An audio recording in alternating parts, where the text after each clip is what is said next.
வணக்கம் நண்பர்களே, welcome to நாதமணி vlogs. இந்த vlogல நீங்க என்ன பார்க்க போறீங்க அப்படின்னு பார்த்தீங்கன்னா, ஒரு எளிய முறையில் ஈஸியாகவும் ரெண்டாவது நம்மள்ட்ட இருக்கிற பொருளை வச்சு இயற்கையான முறையில் ஒரு சிக்கன் செய்கிறது எப்படி அப்படின்னு நம்ம உங்களுக்கு சொல்லித்தர போகிறேன்.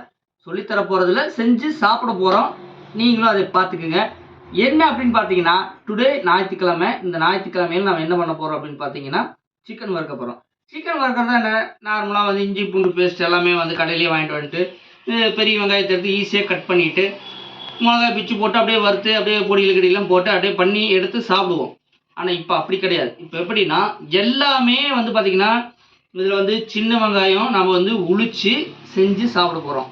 அதுக்கப்புறம் தக்காளி போட போகிறோம். இஞ்சி பூண்டையும் சேர்ந்து இடித்து அதுக்கப்புறம் தான் அதை போட போகிறோம். எல்லாமே லைவாக நான் உங்களுக்கு வந்து காட்ட போகிறேன். ஸோ ஃபஸ்ட்டு நம்ம என்ன பண்ண போகிறோம் அப்படின்னு பார்த்தீங்கன்னா,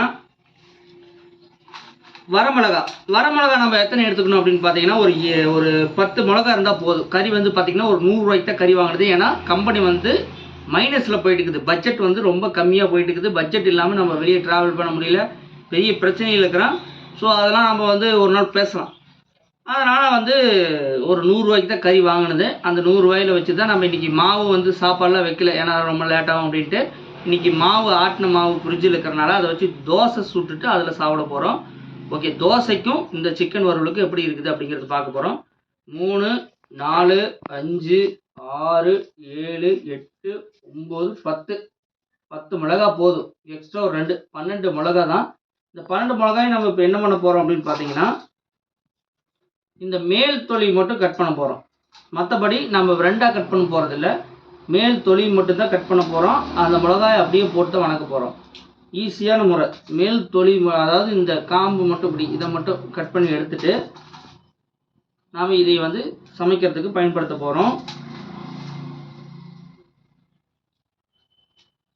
அதுக்கப்புறம் அதை கட் பண்ணதுக்கப்புறம் கொஞ்சோண்டு இது கருவேப்பிலை, தக்காளி. 2 தக்காளி கூட தேவையில்லை, ஒரு தக்காளி இருந்தால் கூட போதும்.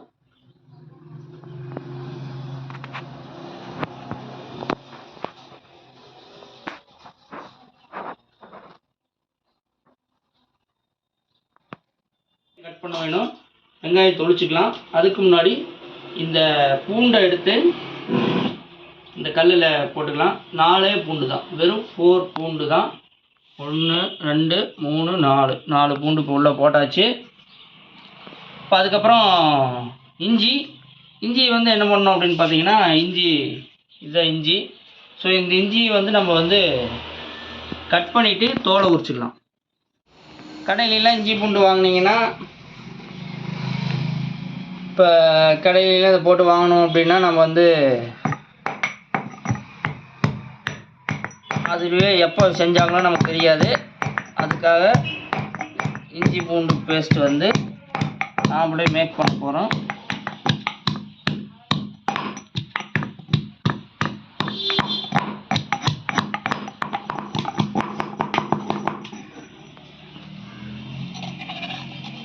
ஓகே, இஞ்சி பூண்டை வந்து தட்டியாச்சு. இஞ்சி பூண்டு பேஸ்ட்டு தட்டியாச்சு. இப்போ இது அப்படியே நம்ம அப்ளை பண்ண போகிறோம். இதையும் எடுத்து வச்சுக்கோங்க. காரணம் இதில் ஏன் நான் வந்து அரைக்கலை அப்படின்னா, இதை அரைச்சி தான் போட்டிருக்கலாம். ஏன் அரைக்கலை அப்படின்னா, அந்த காலத்துலலாம் வந்து பார்த்திங்கன்னா இந்த மாதிரி கல்லுலியில் வந்து அடித்து தான் வந்து போட்டிருப்பாங்க. ஸோ அந்த மெத்தடில் பண்ணலாம் அப்படின்ட்டு தான் அந்த மெத்தடு. ஸோ இப்போ நம்மள்ட்ட இருக்கிற பொருள் தக்காளி, இஞ்சி பூண்டு பேஸ்ட்டு, அதுக்கப்புறம் கருவேப்பிலை, ஒரு 12 மிளகாய். ஓகே காய்ஸ், இதெல்லாம் எடுத்தாச்சு. இவ்வளோ தான் ஐட்டம்ஸ். ஃபஸ்ட்டு அடுப்பு பற்ற வைக்கலாம்.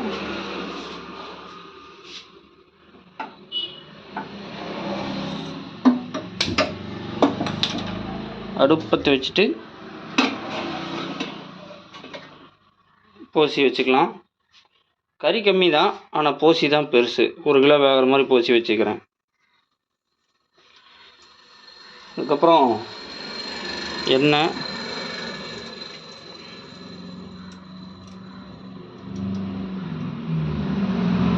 போதும். எண்ணெய் ரொம்ப அதிகமாகவும் ஊற்ற வேண்டாம்.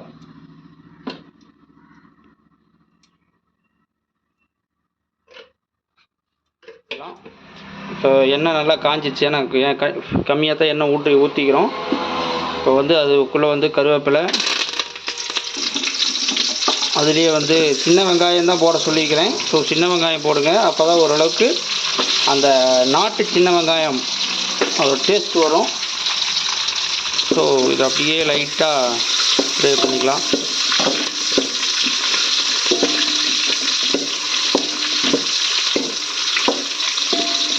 நல்லா வெங்காயம் நல்லா செவந்ததுக்கப்புறம் அடுத்தது தக்காளி லைட்டாக போடுங்க.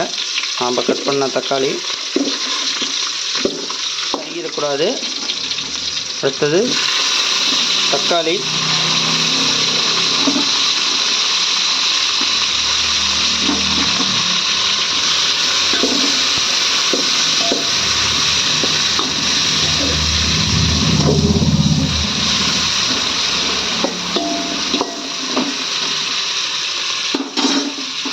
தக்காளிக்கு அப்புறம் வரமிளகாய்,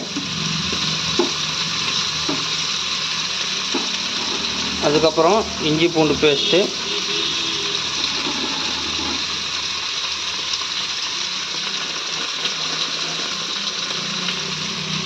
லைட்டாக சால்ட்டு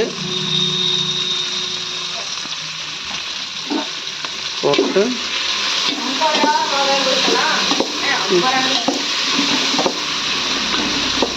இது வந்து வறுத்து விடுங்க. இது லைட்டாக வந்து மஞ்சத்தூள் கலந்துக்கலாம். ஏன்னா பச்சை வாசம் போகணும் அப்படிங்கிறதுக்காக லைட்டாக, ரொம்பவும் வேண்டாம், லைட்டாக மஞ்சத்தூள்.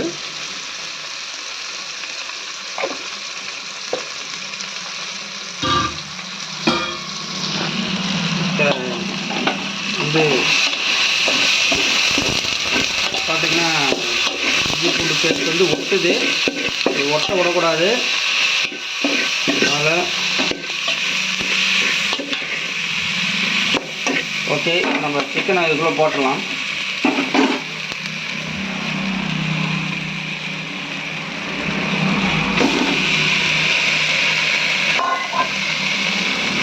சிக்கனை போட்டாச்சு.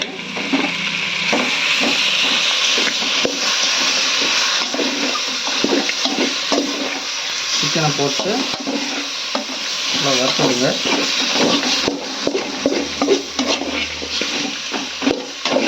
தெரியல இல்லையா ஒன்றும் முன்னாடி அப்படியே எடுத்து எடு.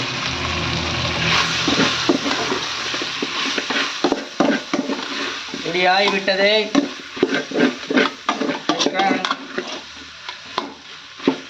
எந்த ஒரு பொடியும் போடாமல் அழகாக ரெடி ஆயிடுச்சு.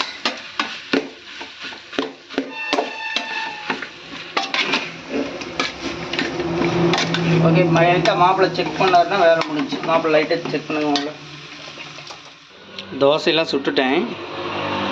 ஒரு ஆளுக்கு 3 தோசை, சின்ன சின்னது தான். கடைசி தோசை மட்டும் லைட்டாக வேலையை காட்டிடுச்சு. எப்படி ஆயிடுச்சு பாருங்க, ரவுண்டாகிற தோசை ஏதோ பூச்சி மாதிரி ஆயிடுச்சு. 2-3 தோசை வேறு கருகிடுச்சு. என்னால பிஞ்சு போச்சு. ஓ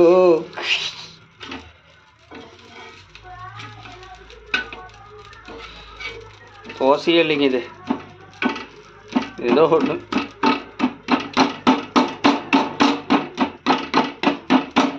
ஓகே, இப்போ போய் சாப்பிட்லாம் வாங்க.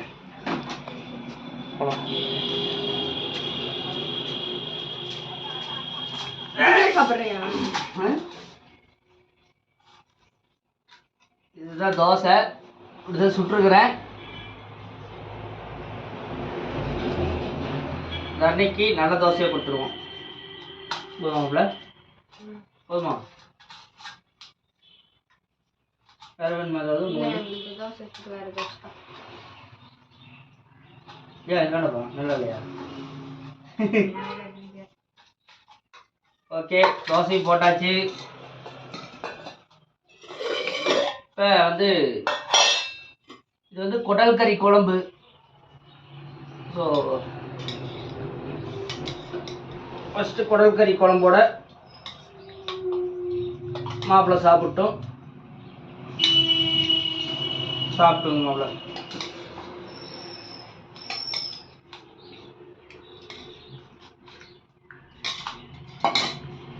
அதுக்கப்புறம் நம்மளுடைய நாம் ரெடி பண்ண சிக்கன் வறுவல். இது வந்து சைட் டிஷ். காசு செம்மையா இருக்குல்ல. சிக்கன் வறுவல் நீ போடு. கொஞ்சம் கொஞ்சம் போதும்.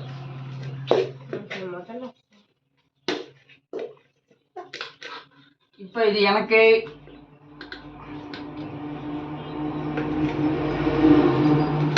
ஓகே.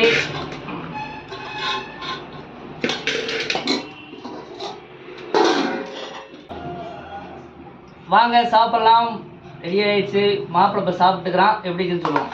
மாப்பிள்ளை சிக்கன் சாப்பிட்டு எப்படின்னு சொல்லு. ஏன்னா இதெல்லாம் வந்து சின்ன மேக் பண்ணது தான். சிக்கன் சாப்பிடு. சத்தமா பேசு. நல்லா இருக்குது. காரமா இருக்குதா? உப்பு இருக்குதா? எல்லாமே இருக்குதா? சிக்கன்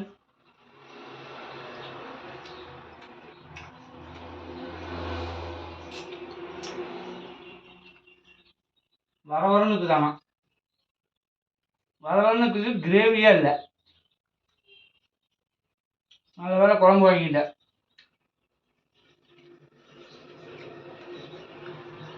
மீடியமான காரம், உப்பு கரெக்டாக இருக்குது, டேஸ்ட்டாகவும் இருக்குது, கிரேவியாக இல்லாமல் வரவரன்னு இருக்குது.